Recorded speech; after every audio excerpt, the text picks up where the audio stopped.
Assalamualaikum warahmatullahi wabarakatuh. Hari ini saya akan menjelaskan tentang trigonometri sudut rangkap. Ini materi kita setelah jumlah dan selisih sudut pada trigonometri. Nah, trigonometri sudut rangkap ini ada sin 2A, cos 2X, tan 2X, cot 2X yang akan kalian pelajari. Untuk kali ini, saya akan menjelaskan tentang bagaimana sih cara menemukan rumus dari sin 2X maupun cos 2X, di mana sin 2X dan cos 2X itu adalah trigonometri sudut rangkap.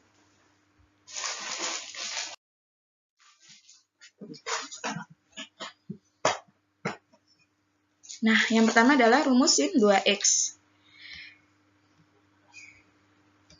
Di rumus sin 2X ini, kita ingat kembali ya, untuk sin 2X itu kan artinya sama aja dengan sin X ditambah X. Lah, sebelumnya di jumlah sudut sinus pada trigonometri, kita tahu bahwa sin A plus B itu sama dengan sin A cos B plus cos A sin B.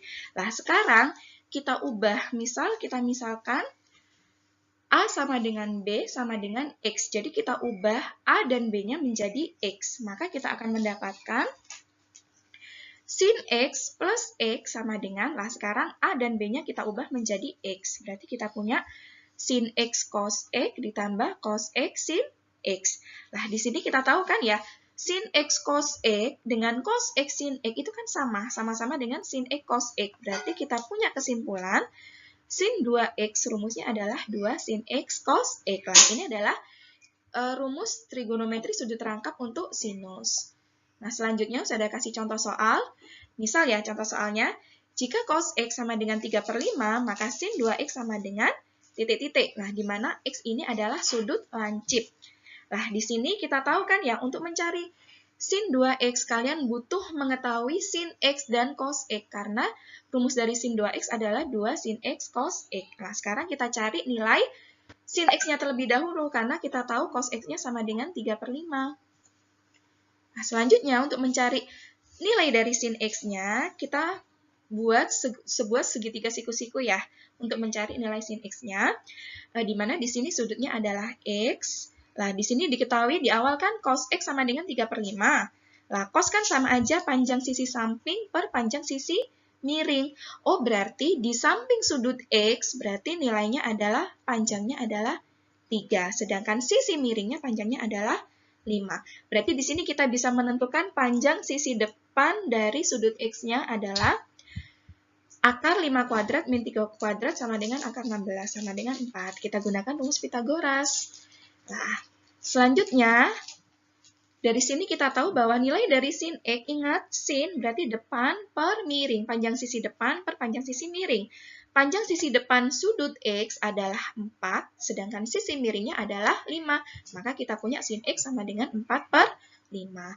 Selanjutnya, untuk mencari sin X, kita substitusikan ke rumus yang sudah kita punya. Sin 2X sama dengan 2 sin X cos X. Lah, sin X-nya diganti menjadi 4/5, cos X-nya diganti menjadi 3/5. Berarti kita punya sin 2X sama dengan 2 kali 4/5 kali 3/5 sama dengan 2 kali 4, 8, 8 kali 3, 24/5. Nah, selanjutnya adalah untuk rumus cos 2X. Untuk rumus cos 2X, sama, untuk menemukan rumus cos 2X itu hampir sama dengan rumus untuk menemukan sin 2X. Yang membedakan adalah kita menggunakan kosinus jumlah trigonometri, sedangkan untuk sin berarti pakai sinus.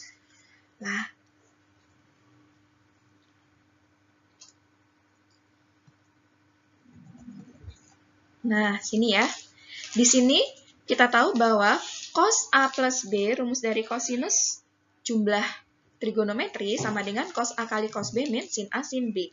Karena kita akan mencari cos 2X, berarti kita asumsikan A sama dengan B sama dengan X. Maka kita punya cos X plus X sama dengan cos X kali cos X, A dan B-nya diganti menjadi X. Dikurangi sin X kali sin X. Lah, kita tahu cos X dikali cos X sama dengan cos kuadrat X, sedangkan sin X dikali sin X sama dengan min sin kuadrat X. Nah, rumus ini bisa kita modifikasi ke dalam bentuk rumus yang lain dengan menggunakan bantuan dari identitas trigonometri. Kita tahu bahwa identitas trigonometri adalah sin kuadrat X plus cos kuadrat X sama dengan 1.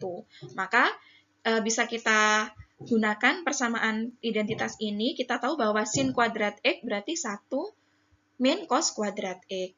Nah, atau cos kuadrat X sama dengan 1 min sin kuadrat X. Berarti kita bisa memodifikasi rumusnya menjadi cos 2X. Misal, cos kuadrat X-nya kita ganti menjadi 1 min sin kuadrat X. Berarti kita punya cos 2X sama dengan 1 min sin kuadrat X. Min sin kuadrat X berarti sama dengan 1 dikurangi min sin kuadrat X. Min sin kuadrat X berarti kan min 2 sin kuadrat X. Atau bisa juga dimodifikasi ke dalam bentuk kosinus. Kita tahu bahwa cos 2X sama dengan cos kuadrat X min sin kuadrat X. Nah, sin kuadrat X-nya kalian ubah menjadi 1 min cos kuadrat X. Maka kita punya rumus bentuk yang lain dari cos kuadrat X adalah 2 cos kuadrat X min 1. Jadi ini adalah bentuk untuk mencari cos 2X. Nah, sekarang contoh soalnya. Contoh soalnya, ini ya, jika sin X sama dengan 2/3, maka cos 2X sama dengan, lah kita tahu tadi kan ya, rumus untuk mencari cos 2X sama dengan cos kuadrat X min sin kuadrat X. Nah, sekarang, di sini sudah diketahui sin X-nya 2/3. Lah, sekarang kita cari cos X-nya. Cara mencari cos X-nya berarti kita pakai segitiga bantuan, sama seperti tadi ya. Kita tahu sin X sama dengan 2/3. Kita buat segitiga bantuannya ya. Misal di sini adalah sudut X-nya, berarti di depan sudut X, panjang sisinya adalah 2, sedangkan sisi miringnya adalah 3. Nah, berarti panjang sisi yang tidak diketahui adalah akar 3 kuadrat dikurangi 2 kuadrat, sama dengan akar 9 dikurangi 4 berarti akar 5. Nah, di sini kita tahu bahwa nilai dari cos X sama dengan, cos itu samping per miring kan ya. Samping dari sudut X berarti akar 5, panjang sisinya, sedangkan miringnya adalah 3. Berarti cos X sama dengan akar 5/3. Nah, kita substitusikan ke rumus cos 2X. Cos 2X sama dengan cos kuadrat X min sin kuadrat X. Berarti cos kuadrat X kita substitusi, berarti akar 5/3 kuadrat dikurangi 2/3 kuadrat. Akar 5/3 dikuadratkan sama dengan 5/9, sedangkan 2/3 kuadrat 4/9. Nah, 5/9 dikurangi 4/9 sama dengan 1/9. Atau kita bisa menggunakan rumus yang lain. Rumus yang lain kan kita tahu bahwa cos 2X itu sama dengan 1 min 2 sin kuadrat X. Jadi kita nggak perlu mencari cos X-nya berapa, karena yang di sini sudah diketahui sin X-nya kan 2/3. Langsung kita substitusikan. Berarti cos 2X sama dengan 1 min sin kuadrat X. Sin X-nya kan 2/3. Oh, berarti sin kuadrat X sama dengan 2/3 dikuadratkan. 2/3 dikuadratkan, 4/9 dikalikan 2, berarti 1 min 8/9. 1 min 8/9, karena ini pecahan, berarti kita samakan penyebutnya. 1 kan sama dengan 9/9. 9/9 kurangi 8/9 sama dengan 1/9. Hasilnya sama. Oke, sekian. Terima kasih. Semoga kalian bisa memahami dengan baik. Wassalamualaikum warahmatullahi wabarakatuh.